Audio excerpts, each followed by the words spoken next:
Well, Bill, thanks for joining in on this conversation series, The Future is Calling Us to Greatness. Good to be here, Michael. Feels like a good challenge. Yeah.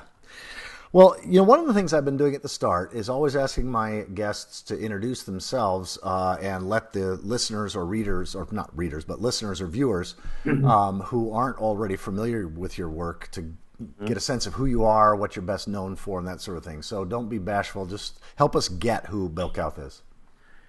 Okay, back in '84, I was a feminist therapist, and I got a call to do something for men. I had been in a men's group, and I gathered together with two guys, Rich Tosi and Ron Herring, and we cobbled together basically an initiation for adult men into healthy masculinity.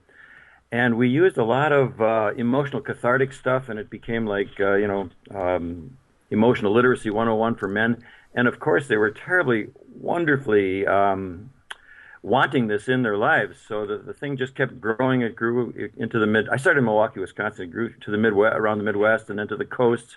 Just about the time Robert Bly's book, Iron John, hit and sold 1 million copies, and we were already in place. So our work grew. It's a very, very intense weekend, an initiation for adult men.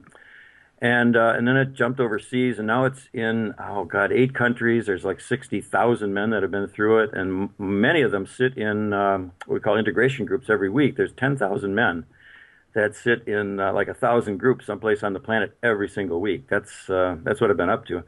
And years ago, they kind of kicked me upstairs as the visionary at large, serving at my pleasure to do other things, and I created the Warrior Monk, which I took around the world for a decade.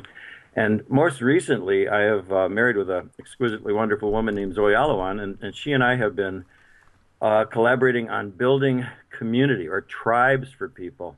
And we started there about 7 years ago, and we have a fabulous tribe here of 21 people, deeply committed and bonded and trusting each other, both men and women. We found that bringing men and women together safely has been a challenge. So we've written a book called We Need Each Other and got another one in the works called Toolbox for a Tribe. You're the first to hear about All it. right, cool. That's right up to date. Right up to date.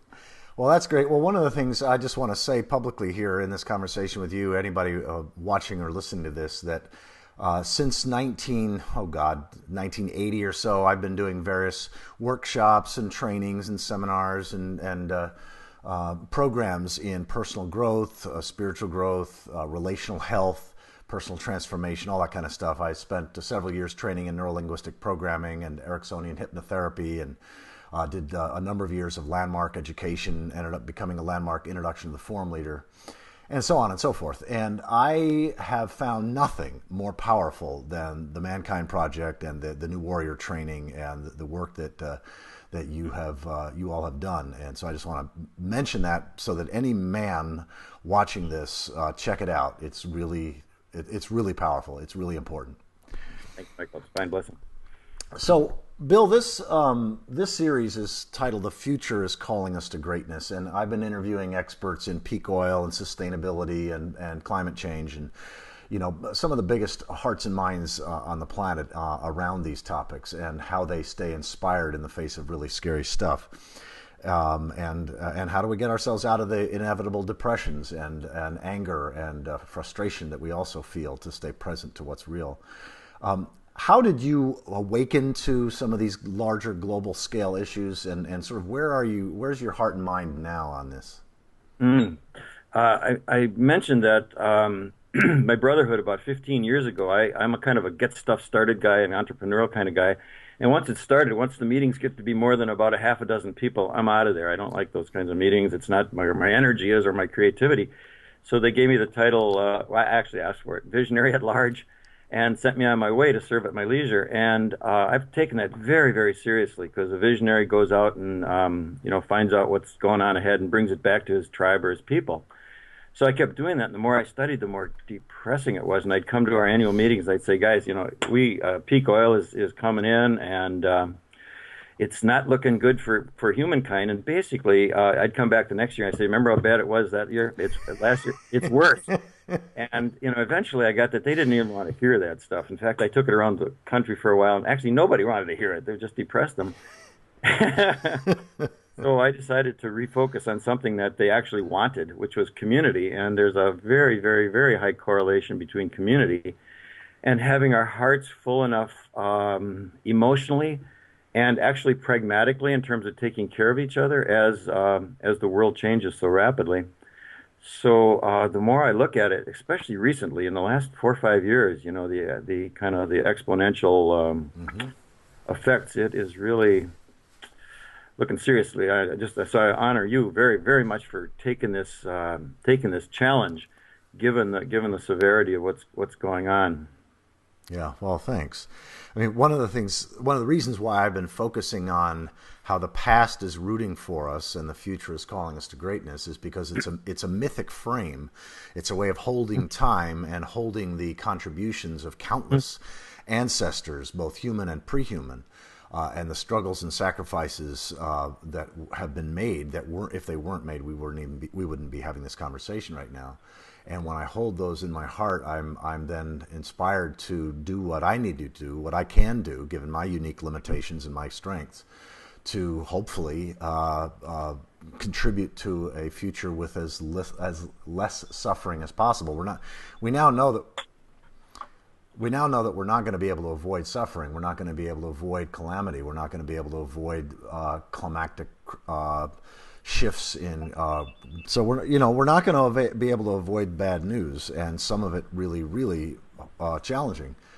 And yet, how I find that if I focus on some of the challenges in many cases, I'm just imagining what the Hmm. sacrifices and the struggles and suffering of my ancestors have been. And but also I keep a picture of my granddaughter by my computer because she's Very the good. embodiment of the future calling me to greatness. She's only 4 years old, and so I'm curious, what wakes you up? I mean, I get some of the, I mean, we all know that if we have already triggered certain tipping points, there might only be a remnant of humanity alive in 100, 200 years. That's a very real possibility. And yet we also, I think that if we, in the next 3, 4, 5, 6 years, if we are, if we as a globe, as a planet, as a species, are if the dam of denial breaks and China and India and Brazil and the United States and the European Union are all mobilized like we were at the beginning of World War II, I think we could see things that might even occur miraculous in terms of the speed at change. Yeah. And so I sort of live with that as a possibility, but also I'm at peace with my own mortality and our species' mortality. But what wakes you up on a day by day basis to do the work that you do? I mean, how do you stay, for the most part? I mean, I obviously know that we all dip down into sadness and anger and depression at times, but how do you stay, by and large, inspired to do the work you do on a day by day basis? Yeah. Thanks. That was brilliant. I'm enormously in alignment with you, and yeah, you might be interested to know that I'm actually bringing Guy McPherson here, and his projection is far more dire than the one you put out. He suggests maybe we got decades.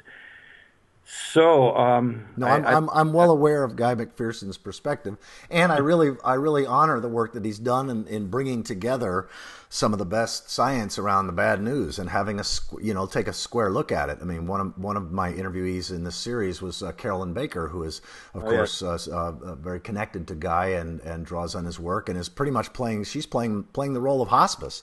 She thinks that the likelihood of near term extinction is very strong, and how do we play hospice for each other? I personally am not quite there, although I do agree that that's one possibility. yeah, she and Guy have just written a book together, and he actually went and trained as a grief counselor. So we've got most of the workshop he's going to be doing here. About three-quarters of it is going to be a grief Yeah, workshop, yeah, so that we can kind of be with each other to hold the pain and grief and sadness and fear around what we're actually seeing in terms of the planet warming up and species moving and dying and so forth. yeah. It's hard stuff, and I sent it out with a great deal of trepidation, to my community here because I was afraid, like, do I have a right to do this, or do I have an obligation to do this? And one of the very wise men in my men's elders group that's been around for about 10 years, he looked right at me. I put this out, kind of like this anguish in my soul, and he said, "Bill, not only do you have a right to do it, but you really have a duty to do it." Yeah. So I took a deep breath and I sent it out to several hundred of my friends and associates around here, and I've gotten a couple of dozen notes back saying, Bill, thank you so much for your courage and putting that out there. I need Yeah. that. I'll be there. Or, Yeah. it, I've been really blessed for having the courage to step into it. So that's felt good. Yeah. Uh, So again, how do you what are there any exercises? I mean, for example, I asked this question of Nikki Silvestri. She's the executive director of Green for All, the organization that I think Van Jones started, and she blew me out of the water. Frankly, I asked her, how do you stay inspired? And she said, I commune with my ancestors. And I said, what do you mean? What do you mean by that? And she said, well, I actually meditate and have a heartful, inner conversation with my ancestors, and I allow them to give me encouragement. For example, she said, I know that my great great grandmother was repeatedly raped and her children were taken from her. Nikki's a African American woman, and she said, and she didn't commit suicide. She continued on, and I'm her direct descendant, and she inspires me. And I was just like blown away. Beautiful. You did ask that question. I wanted to actually go there about where do I find some sustenance, and it's very much like yours, really. And I got it rather directly from Charles Eisenstein, who's probably on this Is yep. series. And yeah, I found him back in like '08, just by his writing, and we brought him to Ashland in '09, and we've been living into the gift culture. Mm-hmm. Has been seeding it, since then. Sure. Anyway, in his writings and in his talks, he said one thing that has just really set with me, which is he said he started at some point. Everybody was saying, "Well, Charles, have you looked at this and this and this and this?" And so he started studying the state of the world, and he basically said, "Holy shit, this is going to take a miracle." Mm-hmm. And then he started studying miracles and discovered they're all around, they're everywhere. So I've known that for many, many years. I've lived my life from from the perspective of a call, Mm-hmm. Yeah. and so I get the miracles, and as you were suggesting, they may show up in ways that we can't imagine. In fact, that's miracle by definition. You can't really imagine. So it could lead to a global Marshall Plan as it gets more and more obvious. It could lead to a shift in consciousness that lets us. I don't know. But I live in that sense of miracle, and do everything I can do to make it a smooth journey, as smooth as it's going to be for all of us. Yeah. Well, one of the things you're doing, and I think everybody that's watching or listening in on this conversation or this series has if they're awake.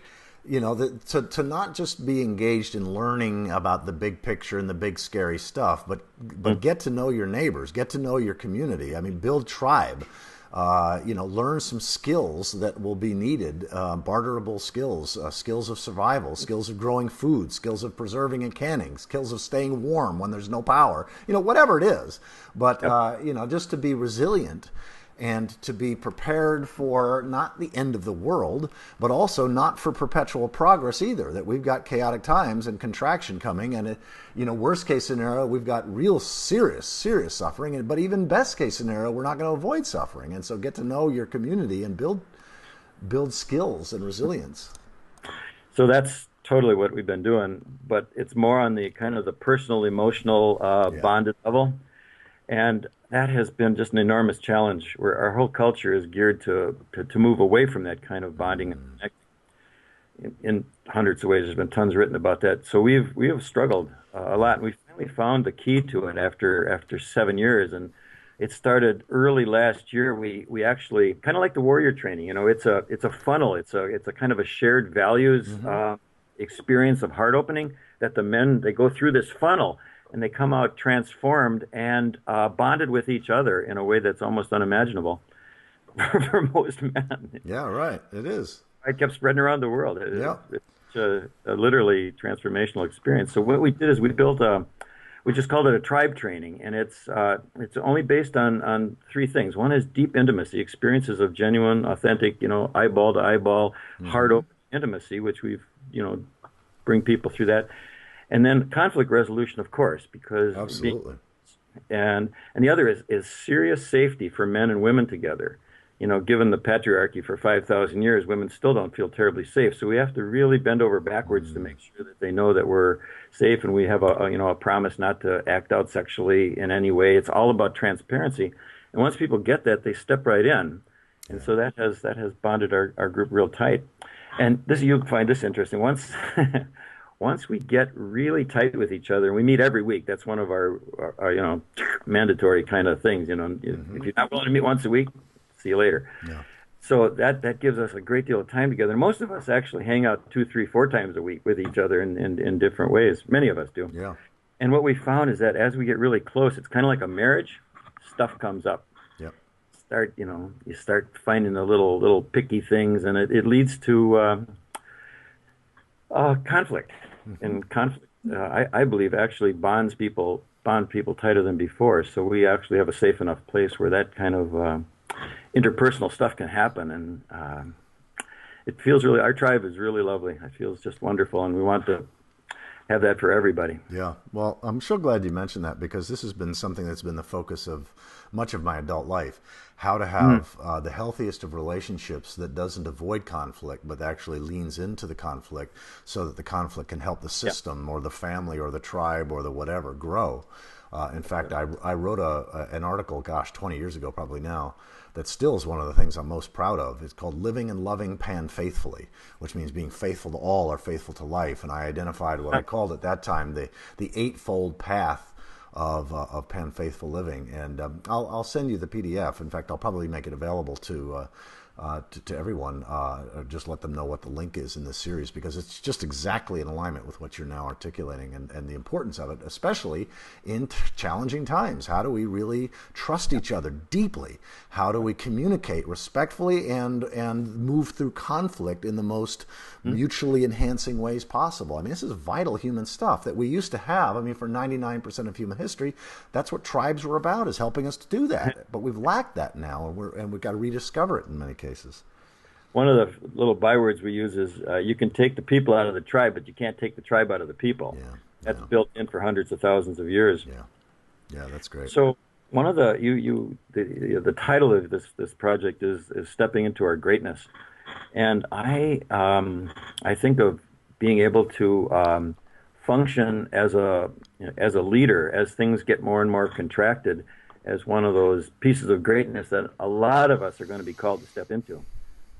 And given our brotherhood around the world, most of those men are very highly trained in emotional literacy, and many of them have been through the leadership track. There's thousands of Hmm. guys that, I like to say when I was a leader in the early days, there's hundreds and hundreds of men now that are far better than I ever was.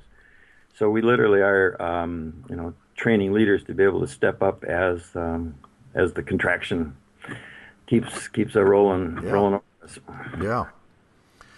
Well, Bill, say something about the current work that you and Zoe are doing. That's the tribe building. We did a workshop here in Ashland, just called the New Tribe Training back in May, and we'll be doing another one in April here. And that's bringing in people from around the country and then actually walking them through the entire process that we've taken our people through.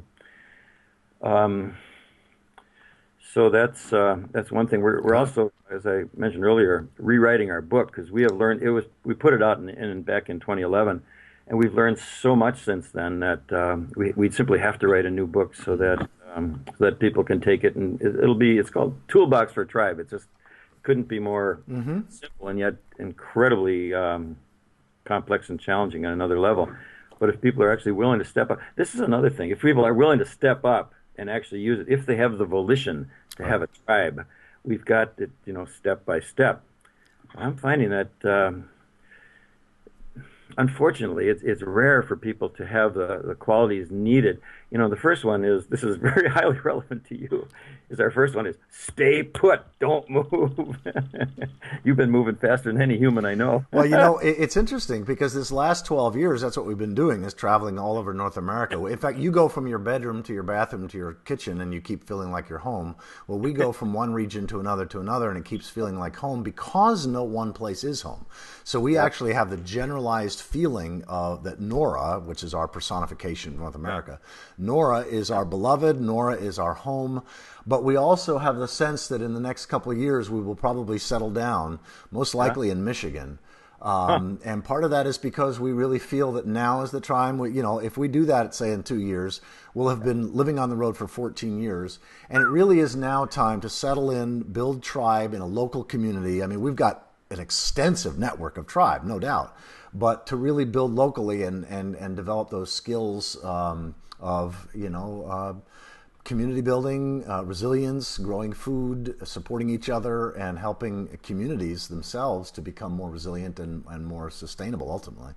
Yeah, you get the paradox of the current worldview that we literally have become a planetary culture. Zoe and I also have friends all over the planet that we love a great deal, and a lot of our focus is local now. Yeah, yeah, no, exactly. It needs to We'll be. have that book ready for you by the time you settle in Michigan. Okay, good. Good. Well, Bill, there's a question that Connie has been inviting me to ask all of my guests, and I think I've only forgotten once or twice, and it's fun. It's off the wall, but here it is. If you had the opportunity to have a dinner conversation, like a dinner with any three people in human history, where all four of you are together there, or so that's one possibility, or a one-on-one over a beer or a glass of wine or a meal or whatever. But any three people in history, either one-on-one or in a dinner party with all four of you, who would those three people be, and why would you choose them? Bucky Fuller comes to mind. Yeah, I've always loved his wisdom and creativity and deep knowledge of what's going on sociopolitically. So I think I would enjoy that a great deal. Mm-hmm. And I like Paul Goodman, of all people. I think he wrote this book called Growing Up Absurd. Huh. One of those seminal books for me, way back when. It's like he got the craziness that I was living in, and he was able to put words to it, and allowed me to open to new possibilities way back then. And the other is Alice Miller. She's the one that wrote the drama The Gifted Child. Mm-hmm. In which she identified, again, rather like Paul Goodman, the wounding that damn near all of us in this culture suffered, just as we've separated from nature and from authentic life, and were abused by our parents, unknowing to them. They thought they were doing the best they could. She also was a seminal character, and I think she's still alive, actually, still writing and painting. Yeah, yeah, cool. So if you can arrange that, Michael.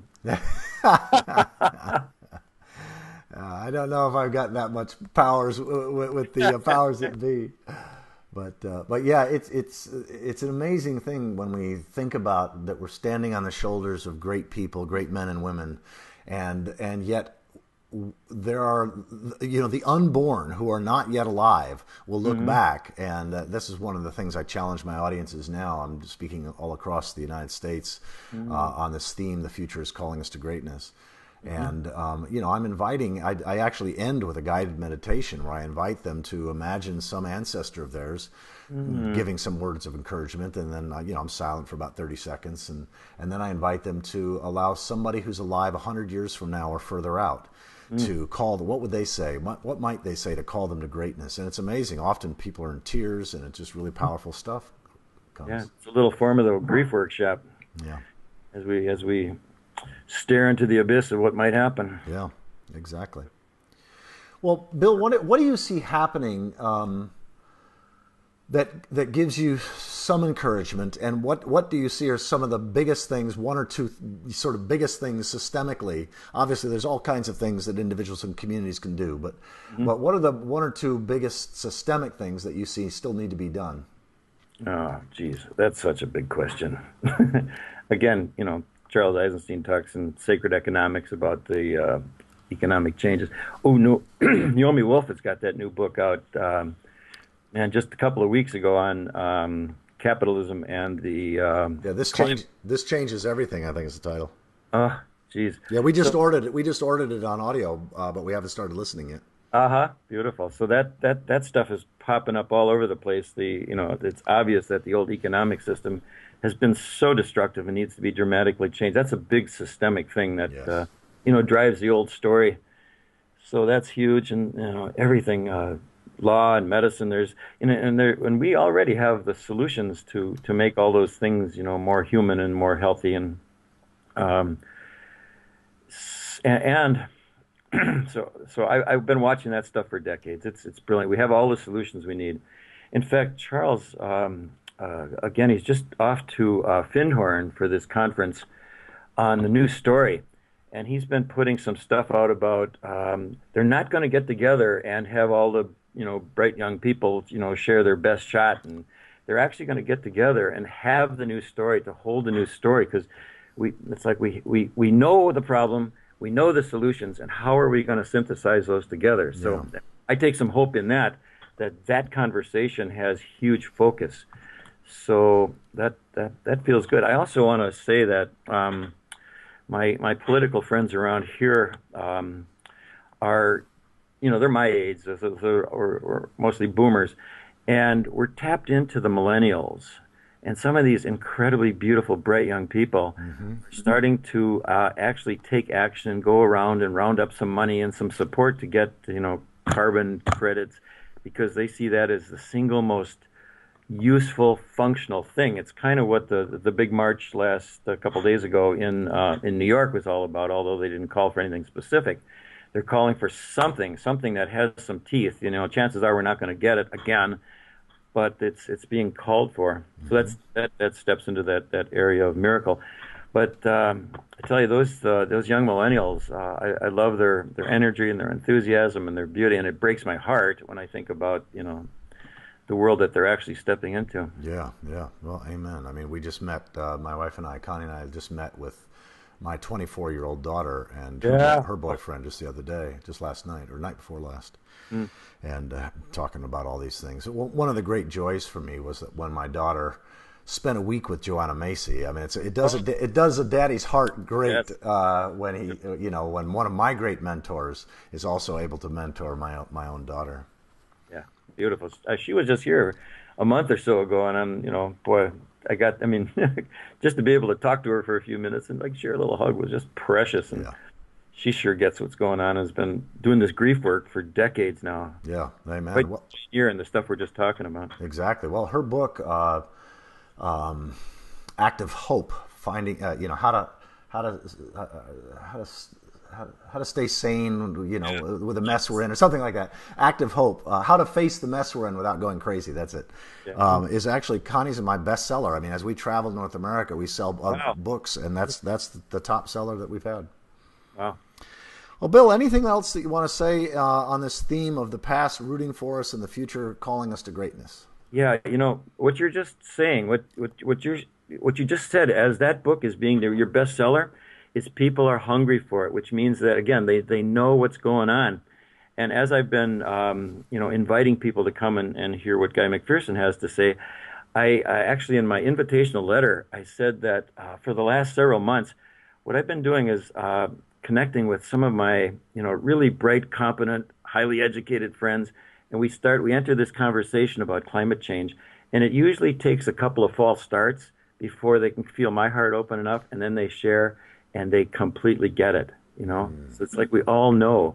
Yeah. So the next step is actually, finding the way to be with each other and open our hearts so that we can feel truly safe to step into our greatness. I think that's been one of Carolyn Baker's theses for a long time, is that if we can actually fall into our grief and experience it fully, we come out the other end with a kind of an ambulance and knowing that we've been there and done what we can, and then our ability to act gets potent, and in that potency, I think, comes the miracles that we don't even know about yet. Yeah, amen. Wow, that's exactly my own heart. That's my own commitment, and really, what you just articulated is sort of the core meme that I want people to get from this series. Yeah. Well, Bill, if people want to go further into your work, what website or websites would you recommend they go to, or just any resources that you'd like to most highly recommend? Oh, sure.